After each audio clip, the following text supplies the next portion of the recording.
my feel-good breakfast show. May the 31st is World Bedwetting Day, and the occurrence draws attention to children who still wet their beds even after 5 years or more. Bedwetting is a very common medical condition that can and should be treated. Let's take some of the sting out of this conversation right now. Now, the day aims to raise awareness of the need to dispel the many myths surrounding bedwetting and encourage parents to speak with their doctors to assess their child's condition correctly, and also chat to your kids. And one of our favorites, I'm sure, looks at me as a kid still, medical doctor and TV personality. Please, I hope he does. Dr. Michael Mol is here now. Okay, that's not true, dude. No, you have definitely grown up in the last couple of years. Because you did know me as a kid as well. And I'm sorry you had to deal with me at that age on a stage. But you haven't changed much, which is good. You know, it's still that kind of boyhood sparkle in the eye. But the same can be said for you, my friend. You're still a man on a mission. You have a calling. As a parent, I understand you completely differently now. And all of the advice you have given us preemptively, those parents who have been following in your wake, thank you for that. Thank you, thank you, thank you. The bedwetting, I don't even want to make a big thing of it because it was such a natural part of my child's, especially with my one child's, their progression. But it is a big thing because it matters to them, and it can be a big thing to them.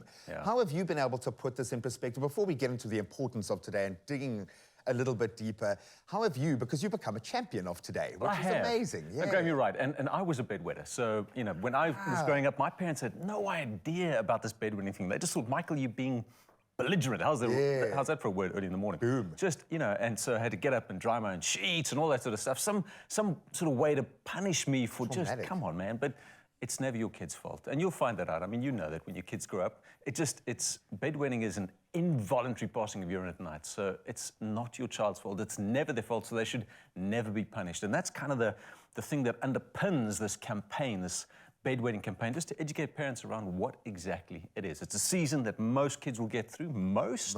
Yeah. And it's not their fault. So moms and dads, never, ever punish your kids for wetting their bed at night. Yeah, in most of my cases, it's been my fault because I didn't follow our checklist. I didn't ask him certain questions, and it's become a part of his kind of process, which is amazing. That being said, what causes it? What are some of those root causes that could take us out of that natural progression? So, Graham, three things essentially. Your bladder. As you're growing up, a little small bladder, not big enough. You know, it's got limited capacity, that's the first thing. The second thing is your body's not producing a hormone that tells your kidneys to produce less urine at night, which most adults do. And the third thing is you have this brain-bladder connection that your child doesn't wake up to when they have a full bladder. So it's three very natural physiological processes that, as you get older, just mature. So the bigger you get, the bigger your bladder capacity. Your brain bladder kind of wakes up and says, hey, your bladder's full, get up and go to the loo.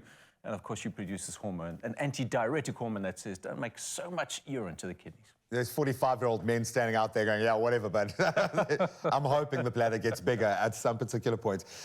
With this being quite a clear path and switches that essentially almost need to be flicked, how do we tell where our particular child is in that space, and how do we start treating it? Well, that's a great question, because I get a lot of parents saying to me, my child's a bedwetter. I'm going, how old is your child?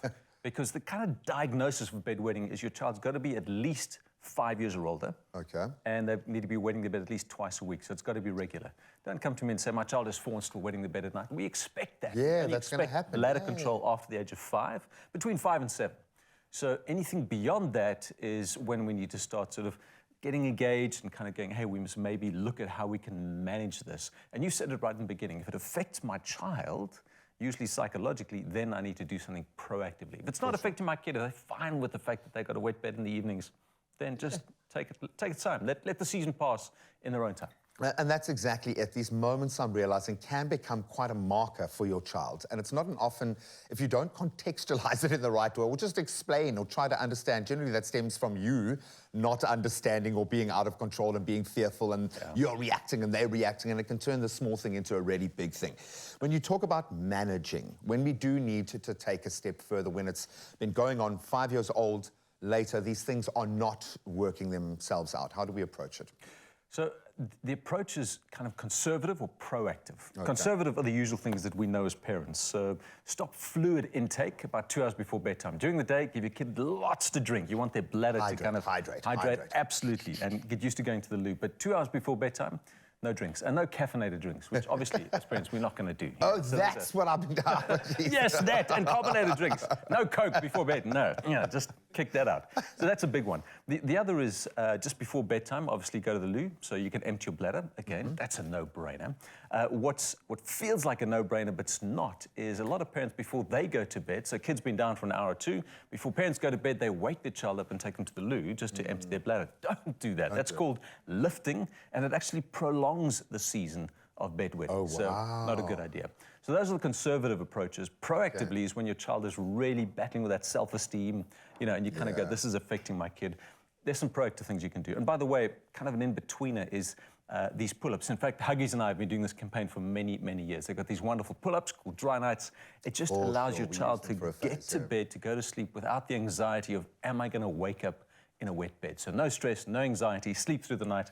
Very cool. But the proactive approaches, there are bedwetting alarms, a little monitor in your child's underwear that just kind of wakes them up as that starts to get wet, and that teaches this brain-bladder connection to mature quickly. So that's the one. Brilliant. And the other, of course, is just some medications. So some hormones that your body should be producing that you can now give in a little pill form that just gets your kidneys to produce less urine. That works immediately.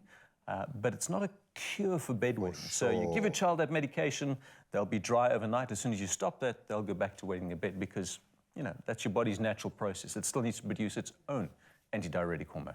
Absolutely love it. We've got to get the mind-body connection. Wake it all up. They are embracing life and everything. I've got to reiterate, though, we weren't talking to 45-year-old men beyond us being parents for this particular conversation. We are talking about wetting the bed. It doesn't have to be a big thing in your household. We'll help you deal with it. Stick around. It's my feel-good breakfast show. Welcome back, you beauties. Having a lot of fun reconnecting with the gorgeous, beautiful mind and heart that is Dr. Mol. Yes, our favorite medical doctor and TV personality and old friend Dr. Michael Mol is back as we wrap up our discussion on World Bedwetting Day. Now, this medical condition can have a serious detrimental effect on your child's self-esteem. I'm going to start there. Their emotional well-being, and I think just the daytime functioning, including school and their social performance. So it's not just about what happens at night. This all says to me, warning bells, as a dad who is very reactive and emotional. Yeah. We shouldn't do certain things in this situation. What must we not do, if that's correct English? You should be, no, you're right. You should be aware. And I think the awareness comes in understanding that kids who wet their bed, and there's studies that back this up, really battle with low self-esteem compared to their peers who don't wet their bed. Imagine yourself in that situation. Well, exactly. Horrible.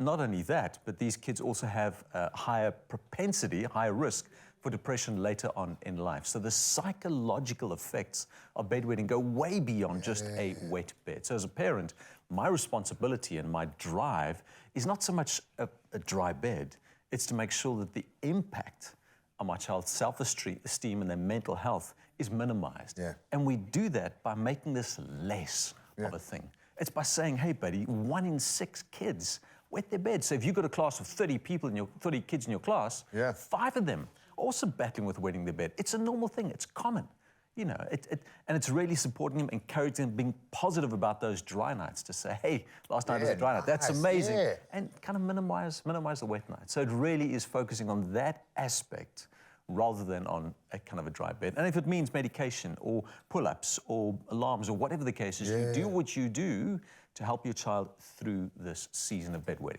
I think a good way to look at this, because it triggers us, because of the fear involved, because we don't want our children to be vulnerable in any sense in that way. So absolutely, I think if we are being triggered, there's a good sign that that is being transferred to your child. And there's shame in the parking lot at school. My child's a bedwetter. It's almost like, don't say that too loudly. Forget that, parents. It's common. Understand that if that is your child, the issue is not you. In fact, genetically it is, man. You're the reason. Yeah, exactly. I was going to say, this is a rabbit hole. Exactly. But it's about your child and their mental well-being. And being proactive. And I think this was a big lesson I've learned from the amazing people I get to share this space with. But it's not so much the trauma of the moment that makes the imprint. It's the lack of explanation or processing of that moment that lays that marker down. So we want tools here. We want to be able to proactively fight this, so every morning we can wake up and say, yeah, we can celebrate that, celebrate this success.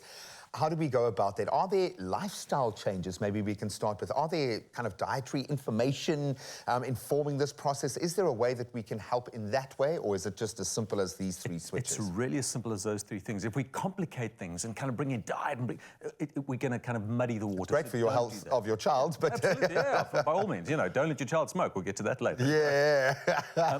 But really, I would say if your child, between the ages of 5 and 7, if you've done what you can, if you've given them the pull-ups, the medication, the alarms, whatever the case is, and there's still no change, then I would go and see your GP, your general practitioner, or a specialist.